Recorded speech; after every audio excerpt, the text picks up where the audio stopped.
بسم اللہ الرحمن الرحیم۔ اور زکوٰۃ کے معنی ہے پاکی۔ زکا یزکی التزکیہ فلا تزکوا انفسکم هو اعلم بمن اتقى۔ جس طرح نماز جسمانی حق کے الہی ہے، اس طرح زکوٰۃ مالی حق کے خداوندی ہے۔ ان اللہ اشترى من المؤمنین انفسهم واموالهم بان لهم الجنہ۔ جان و مال دونوں خدا کے ہاں بک چکے ہیں۔ جان کی ادائیگی کے لیے حسن اسلوب نماز ہے، جس کی تفصیل مکمل ہو گئی،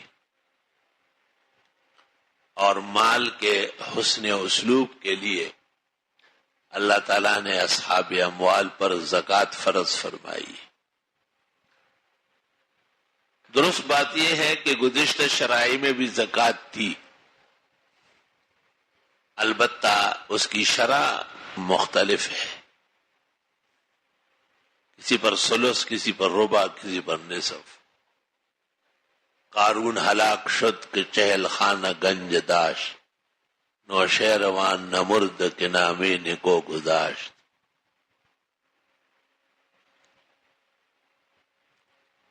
زکوٰۃ علی تحقیق مکہ مکرمہ میں فرض ہوئی ہے، کیونکہ سورۃ مزمل بالاتفاق ابتدائے ما نزل ہے، اور اس میں ہے اقیموا الصلاۃ وآتوا الزکاۃ۔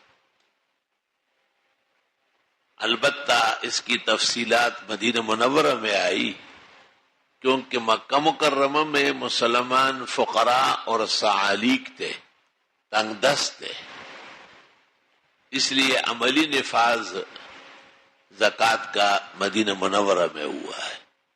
وَأَمَّا فَرْضِيَّتُهَا فَقَدْ نَزَلَتْ بِمَكَّةَ الْمُكَرَّمَةِ۔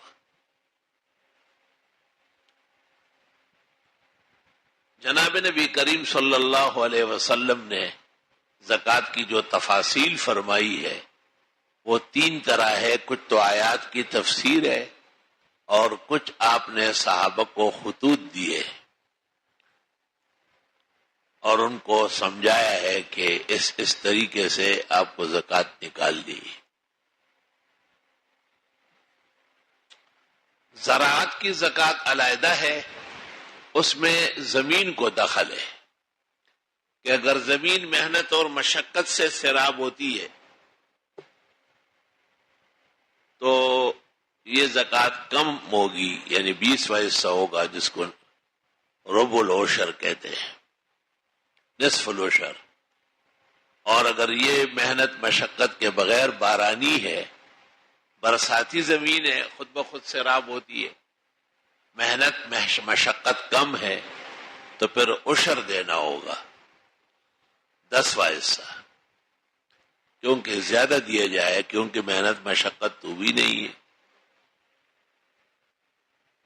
امام اعظم کے نزدیک فی کل ما اخرجتہ الارض قلیلا او کان کثیرا، یہاں تک کہ 10 گاجر ہو گئے تو ایک دے دو کسی طالب علم کے اندر، یا ایک مولی ہو گئی تو ایک مولی ایک مولوی کے اندر دے دو۔ ہمارے یہاں محلے میں آم کا درخت تھا، تو اس گلی پر وہ قابض تھے اور درخت سارا مدرسے میں منڈلا رہا تھا، تو میں ان کو کہتا تھا کہ جو شاخیں ہمارے یہاں ہیں اس کے ہم آم اتارنے تھے، وہ کہتے نہیں ہمارا ہے۔ اللہ تعالیٰ نے وہ انکروچمنٹ جو ناکارہ دہشت گردوں کے زمانے میں ہوئی، اس تجاوزات کے ہٹانے میں وہ درخت مدرسے کی طرف آ گیا۔ اللہ کا کتنا بڑا احسان ہوا۔ اب ہم ان کو ایک آم بھی نہیں دے رہے، ہم نے کہا آم کو ہاتھ لگایا تو ہاتھ کاٹ دیں گے، کیونکہ تم نے ہمیں کتنا تڑپایا ہے۔ اتنے بڑے بڑے آم ہوتے اس کے، ماشاءاللہ ایک دن میں 20 کریٹ اترے، پھر چند دن بعد پھر 20 کریٹ، 100 سے زیادہ کریٹ اتارے گئے۔ ایک آم کا درخت ہمارے قاری محی الدین اور چھوٹے اکبر کے گھر کے سامنے تھا، وہ بہت قیمتی آم تھے، اس جیسے آم زندگی میں نہیں دیکھے۔ وہ ایسے عام تھے کہ شوگر کو ڈاؤن کرتے تھے. میں نے ڈاکٹر صاحب کو کہا, ڈاکٹر صاحب نے کہا یار جی اور کسی کے سامنے مت کہے. میں نے کہا جس کا باپ موجود ہوتا ہے وہ حرامی نہیں ہوتا. میں نے اس میں سے 2 کریٹ ان کے گھر بھیجے اور میں نے ان کے بیٹے عبدالرحیم کو کہا اپنی والدہ کو چکھاؤ. ان کی والدہ نے پہلے شوگر چیک کیا اور پھر 2-4 آم کھائے, پھر چیک کیا تو نصف ہو گئی تھی شوگر. ڈاکٹر سے بھی حیران ہو گئی دفعہ جی بہو نا میں جاؤ گا ڈاکٹر سے خدا پاک سنگ مہربان ہے. تو اس دونوں ساتھیوں نے, اکبر گلگیتی نے اور محی الدین نے, کوئی ایسا ٹرپ لڑا کہ وہ درخت کو سکا دیا, اتنا قیمتی درخت, اور کہتے تھے کہ جی ہمارا تو کوئی فائدہ نہیں, جو بھی آپ نے مولانا لے جاتے. حالانکہ یہ لے کے آتے تھے, ہم کہاں وہاں جاتے. تو کتنا اچھی چیزیں ہمارے ساتھیوں کے ہاتھ سے ضائع ہوئی. اس کو سکانے میں باقاعدہ اس کٹوایا, پھر اس کے نیچے پتھر اور سیمنٹ بھرا. تو میں تو کچھ کہتا نہیں ہوں, لیکن بہرحال دیکھے یہ بات اچھی نہیں ہوئی. مجھ میں اب وہ طاقت صلاحیت نہیں ہے, ورنہ اس کا علاج ہے کہ اس کو پھر کاٹا جائے اور نیچے تک کھودا جائے, جہاں وہ سیمنٹ اور وہ بھرا ہے اس کو نکال دیا جائے, اور پھر اس میں کھاد اور مختلف مسالہ بھر دیا جائے اور دبا دب پانی دیا جائے, پھر نکل آئے. اللہ اکبر. تو زمینوں کی اور فصلوں کی زکوٰۃ امام اعظم کے نزدیک فی کل ما اخرجتہ الارض فی قلیل و کثیر, اور ائمہ کے یہاں 5 اوسق ہونا چاہیے تو زکوٰۃ فرض ہوگی, ورنہ نہیں ہوگی.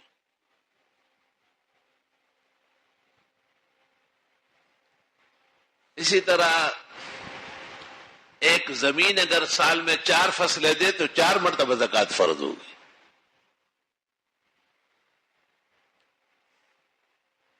اللہ اکبر و کبیرہ.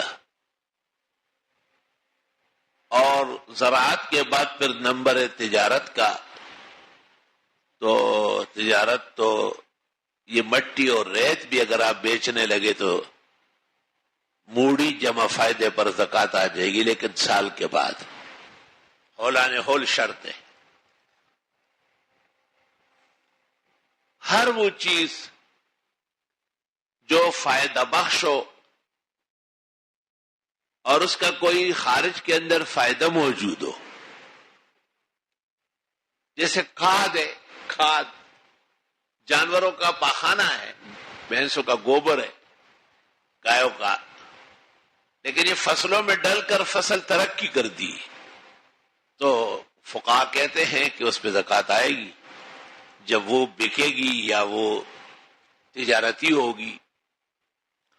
وہی عشر اور نصف العشر کے حساب, وہ قیمت پر جو زکوٰۃ آتی ہے وہ 2.5% کے حساب سے, 2.5%. جانور 2 قسم کے ہیں, ایک پالتو جس کو کہتے ہیں علوفہ, تیار خور, جیسے باڑے میں بھینس اور گائے بندھی ہوئی ہے, ان پہ زکوٰۃ نہیں ہے کیونکہ وہ تو خرچہ کرتی ہے. اور ایک وہ ہے جو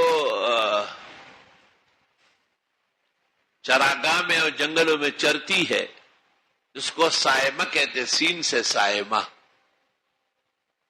اگر سال کے اکثر حصے میں وہ چرنے والے ہیں تو پھر ان پہ زکوٰۃ آئے گی, اور اس میں تفصیل ہے. جیسے 5 اونٹوں پر 1 بکرا 9 تک, جب 10 ہو جائے تو 2, اس طرح. گائے اور بھینس سے 30 ہو بمام نروں کے تو زکوٰۃ آئے گی. بکریاں اور بھیڑیں 40 ہو تو زکوٰۃ آئے گی. مرغیوں پر زکوٰۃ کیسے آئے گی؟ قیمت کے حساب سے آئے گی. بس پولٹری فارم پر جو فائدہ ہو جائے, سال کے اختتام پر اصل موڑی جمع فائدہ 2.5% زکات یا اصل موڑی منفی نقصان.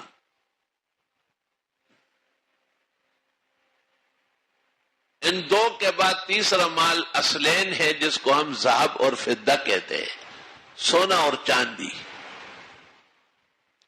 سونے کے لیے ضروری ہے کہ 20 مثقال ہو. ہندوستان کے فقہا اور مفتیوں نے 7.5 تولے سونا مساوی ہے 20 مثقال بنایا ہے. 7.5 تولے سونا یا اس سے زیادہ کسی کے پاس ہو، کسی حالت میں بھی ہو، پہننے کا ہو، استعمال کرنے کا ہو، سال گزرنے کے بعد کل کے کل پر 2.5% زکات آئے گی. اور چاندی کا نصاب وہ 100 درہم ہے، 200 درہم. اور 200 درہم ہندوستانی سکہ رائج الوقت کے مطابق جو مولانا قاضی ثناء اللہ پانی پتی اور پھر مولانا مفتی کفایت اللہ مفتی اعظم ہند وغیرہ بزرگوں نے حساب لگایا ہے 52.5 تولے چاندی. 52.5 تولے چاندی کسی حالت میں ہو، برتن ہو، زیورات ہو، کچا ہو، صاف ہو، سال گزرنے کے بعد کل قیمت پر 2.5% کے حساب سے زکات آ جائے گی. مولوی صاحبان سمجھ گئے؟ میں نے کہا یہ خلاصہ پہلے سے پیش کروں. پھر مال پر ایک شخص مالک ہوگا. جیسے آپ نے کسی سے 5 لاکھ یا 5,000 روپے لے لیے تو آپ مالک بن گئے نا، اس کو تو ادا کریں گے آپ. تو جب آپ مالک بن گئے تو اس کے وہ مالک نہیں رہے، لہذا وہ زکات نہ دے اس کی. لیکن اگر قرضہ اسی سال واجب الادا ہے تو پھر مالک زکات دے گا، کیونکہ وہ کسی کے پاس جیسے اس کے پاس ہے. یہ قاعدہ یاد رکھو کہ مال کا ہمیشہ ایک وقت میں ایک مالک ہوگا، دو نہیں ہوں گے.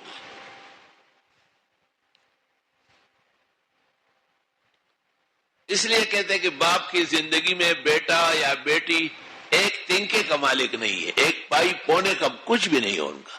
وہ ہیلپر ہے، بس خالی مزدوری کرے، نان بخور و ڈر بزن. لوگ جب تنگ آ جاتے ہیں تو ماں باپ کو پھر قتل کرتے ہیں کہ یہ سختی کرتے ہمیں دے نہیں رہے. باپ کو چاہیے کہ کچھ موڑی پوڑی اس کو دے دے کہ یہ تم لے لو میری اجازت سے اپنے لیے کام کرو. باپ کے ساتھ مل کر کے باپ کی زندگی میں جتنا کام ہو رہا ہے، بیٹے جتنے ہیں وہ ہیلپر ہے، مزدور ہے، مالک نہیں ہے. مالک ایک ہے باپ. جب وہ مرے گا تو یہ مالک بنے گے.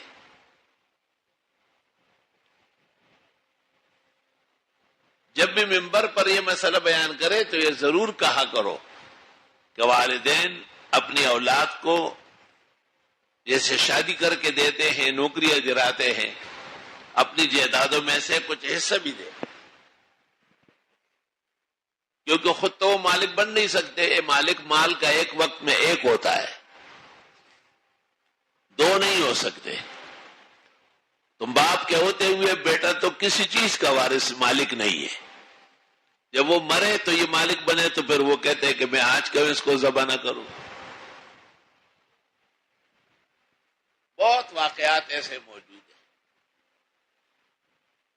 جن میں ماں باپ کو صرف جائیداد کے لیے مارا گیا.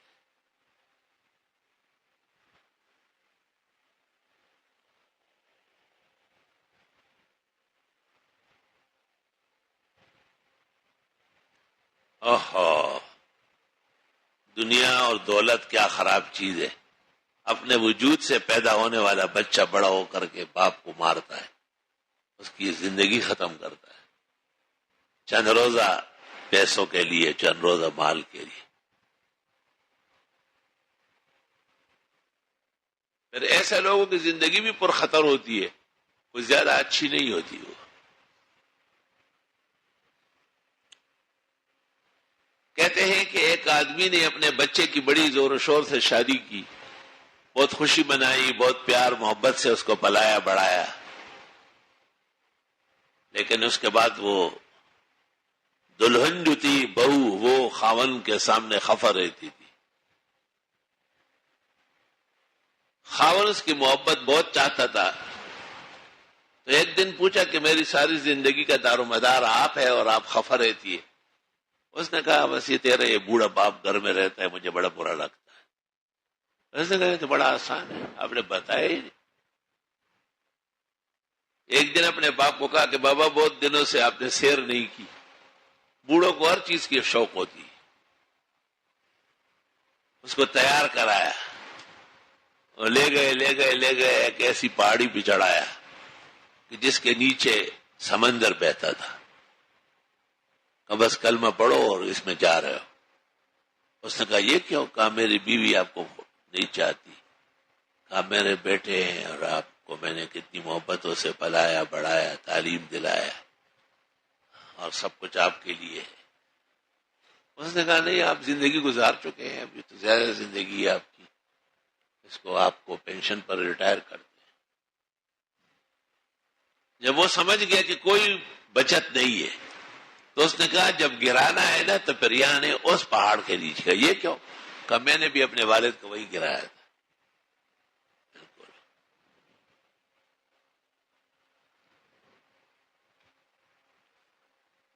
عزم کا فاتح عمل غافل مشو گندم از گندم بروید جو از جو.